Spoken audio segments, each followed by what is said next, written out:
ఆ పోస్ట్ అంటేనే ఐఏఎస్ అధికారుల్లో వణుకు. మరోసారి లీవ్ పొడిగించుకున్న కలెక్టర్ హరిత. సిరిసిల్ల అంటే గుర్తొచ్చేది కాంట్రవర్సీ కలెక్టర్. అది కేటీఆర్ నియోజకవర్గం కావటమే తలనొప్పిగా మారిందా? ఇద్దరు నేతల పొలిటికల్ వార్ అధికారులకు తలనొప్పా?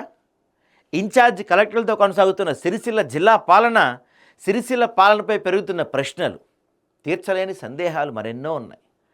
రాజన్న జిల్లా సిరిసిల్ల కలెక్టర్ పోస్టింగ్ ఇప్పుడు ఐఏఎస్ అధికారులకు సవాల్గా మారిందని టాక్ నడుస్తుంది.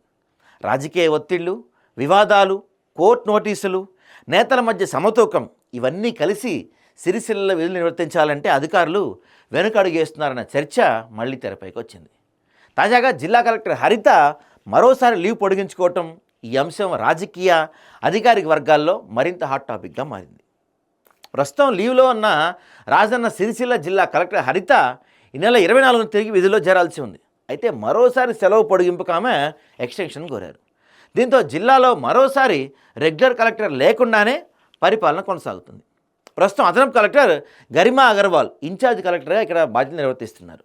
కేటీఆర్ నియోజకవర్గం కావటమే తలనొప్పిగా మారిందా? అత్యంత సున్నితమైన ప్రాంతం ఇది. సిరిసిల్ల ఎమ్మెల్యేగా మాజీ మంత్రి బీఆర్ఎస్ వర్కింగ్ ప్రెసిడెంట్ కేటీఆర్ ఉండగా కాంగ్రెస్ తరపున కేకే మహేందర్ రెడ్డి ఇన్ఛార్జిగా ఉన్నారు. మరోవైపు వేములవాడ ఎమ్మెల్యే ఆది శ్రీనివాస్ ప్రభుత్వ విప్గా కొనసాగుతున్నారు. ఈ ముగ్గురు కీలక నేతల మధ్య సమతూకం పాటించడం కలెక్టర్కు పెద్ద సవాల్గా మారిందన్న అభిప్రాయం అధికార వర్గాల్లో వినిపిస్తూ ఉంది.